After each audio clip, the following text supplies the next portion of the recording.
The power of your thoughts is the power to defy the odds. What you believe to be true for yourself shapes your reality. So I took myself from being very average-minded to actually believing that I was the shit and believing that I could be the shit and that I could be the GOAT and be the greatest and never lose. You have a golf ball-sized consciousness. When you read a book, you'll have a golf ball-sized understanding. When you look out, a golf ball-sized awareness. And when you wake up in the morning, a golf ball-sized wakefulness. But if you could expand that consciousness, then you read the book, more understanding. You look out, more awareness. And when you wake up, more wakefulness. People don't want to go in deep, man. All the answers are inside of you. The most powerful thing we have is our fucking brain, is our mind. And we don't use it anymore. Your mind informs your reality, the way that you see things. But placebos are a fun little example of how your mind can change reality. Nothing.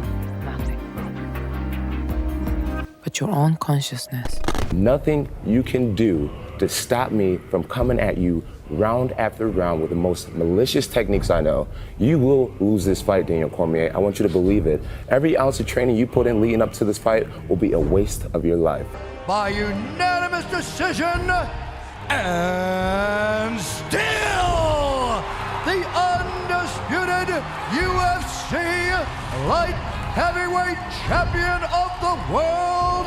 The thoughts we hold, the beliefs we nurture, these are the seeds that we plant in the fertile soil of our consciousness. And just as the farmer reaps what he sows, we too will reap the fruits of our mental efforts. That will be our harvest. And it doesn't matter whether it's sweet or bitter, we will receive what we are. Have you in the course of your life become your own teacher? Have you yet recognized that you are and always have been your own teacher? Liberal education has as its end the free mind, and the free mind must be its own teacher. The mind, bro, is so powerful. It's the most powerful tool we can possess. It can build empires, it can heal the body, it can create miracles out of nowhere. But if only we learn how to wield it like a sword and shield. The placebo effect is a great example of this. If I have a raging headache and I'm in a lot of pain, and someone gives me a pill telling me that this is going to relieve some of my pain, I will take that pill with that expectation.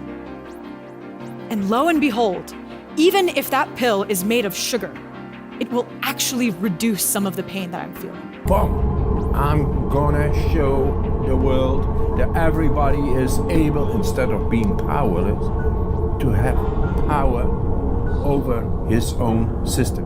Wim Hof does not care how cold his body is. He tells his body that it is not cold, and it responds with yes. There's no argument back from his nervous system.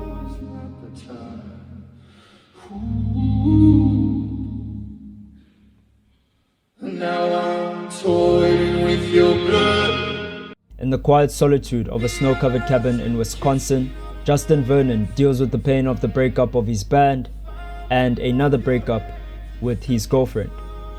Illness after illness destroys his body, while anxiety and depression grip him and gnaw at his mind.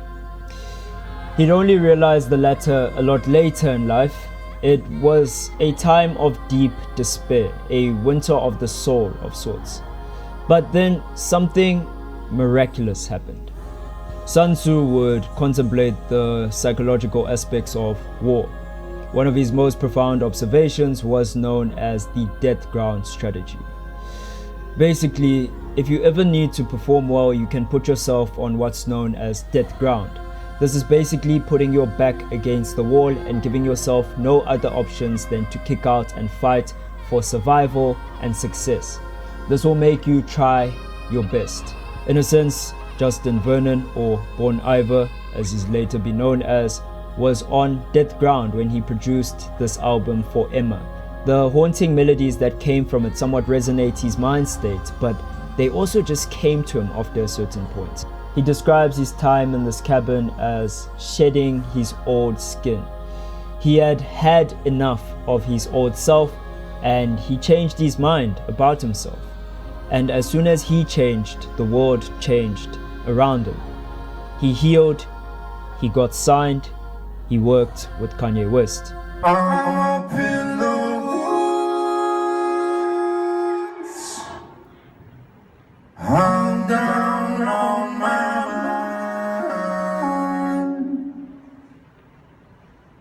mind. I'm building a still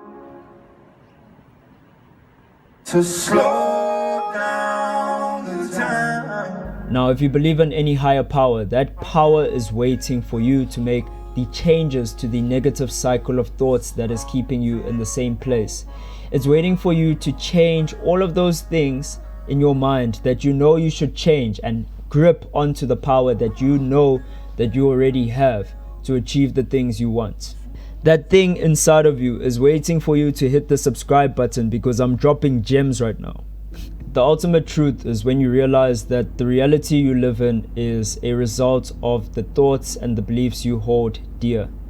Your mind is shaping your reality around you in more ways than we could possibly fathom.